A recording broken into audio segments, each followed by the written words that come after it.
നമസ്കാരം. Fast cricket വാർത്തയുടെ പുതിയ വീഡിയോയിലേക്ക് എല്ലാവർക്കും സ്വാഗതം. ക്രിക്കറ്റ് ലോകത്തെ ഏറ്റവും പുതിയ വാർത്തകൾ അറിയാൻ ഈ ചാനൽ സബ്സ്ക്രൈബ് ചെയ്യാൻ മറക്കരുത്. ഏഷ്യ കപ്പിനു ഇനി ആഴ്ചകൾ മാത്രം ശേഷിക്കെ ഇന്ത്യയുടെ ടീം കോമ്പിനേഷൻ സംബന്ധിച്ച് ഇനിയും ചിത്രം തെളിഞ്ഞിട്ടില്ല. വളരെ നന്നായി മുന്നോട്ട് പോയിക്കൊണ്ടിരുന്ന ഇന്ത്യൻ ലൈനപ്പ് ഇപ്പോൾ കുഴപ്പത്തിലാവാൻ കാരണം യുവ സൂപ്പർ താരം ശുഭ്മൻ ഗില്ലിന്റെ തിരിച്ചുവരവാണ്. ഒരു വർഷത്തിലേറെ നീണ്ട ഗ്യാപ്പിന് ശേഷമാണ് അദ്ദേഹം T20 ടീമിലേക്ക് മടങ്ങിയെത്തിയിരിക്കുന്നത്. ഇതോടെ ഇന്ത്യൻ ടോപ്പ് 5-നെ അഴിച്ചുപണിയാൻ ഗൗതം ഗംഭീർ നിർബന്ധിതനായിരിക്കുകയാണ്. അടുത്ത മാസം 10-ന് ആതിഥേയർ കൂടിയായ UAE-യുമായിട്ടാണ് ഏഷ്യ കപ്പിൽ ഇന്ത്യയുടെ ആദ്യ മത്സരം. വലിയ മാർജിനിൽ അവരെ തകർത്തുകൊണ്ട് ടൂർണമെന്റിൽ തുടങ്ങാനായിരിക്കും ശുഭ്മൻ ഗില്ലിന്റെയും സംഘത്തിന്റെയും ലക്ഷ്യം.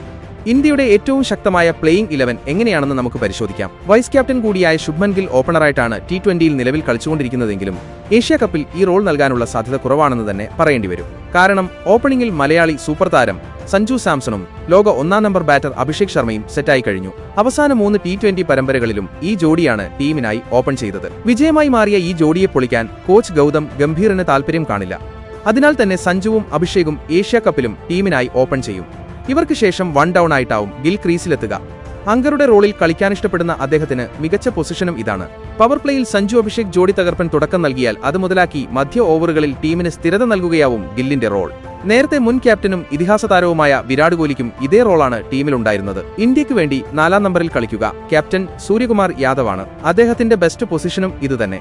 സൂര്യയ്ക്ക് ശേഷം 5-ാമൻ യുവതാരവും ലോക 2-ാം നമ്പറുമായ തിലക് വർമ്മയായിരിക്കും. നേരത്തെ 3-ാമനായിട്ടാണ് അദ്ദേഹം കളിച്ചുകൊണ്ടിരുന്നത്. പക്ഷെ ശുഭ്മൻ ഗില്ലിന്റെ വരവോടെ തിലകിന് താഴേക്ക് ഇറങ്ങേണ്ടി വരും. 6-ാമൻ സ്റ്റാർ ഓൾറൗണ്ടർ ഹാർദിക് പാണ്ഡ്യയായിരിക്കും. അതിനുശേഷം ഫിനിഷർ റോളിലേക്ക് റിങ്കു സിംഗും ജിതേഷ് ശർമ്മയും തമ്മിലാവും മത്സരം. എന്നാൽ സമീപകാലത്തെ ഫോമും IPL-ലെ പ്രകടനവുമെല്ലാം ജിതേഷിന് 11-ൽ സ്ഥാനം നേടിക്കൊടുക്കും. 8-ാമൻ സ്പിൻ ബൌളിംഗ് ഓൾറൗണ്ടർ അക്സർ പട്ടേലാണ്. അദ്ദേഹത്തിന്റെ സാന്നിധ്യം ടീമിനെ 8-ാം നമ്പറിൽ വരെ ബാറ്റിംഗിന് ആഴവും നൽകും.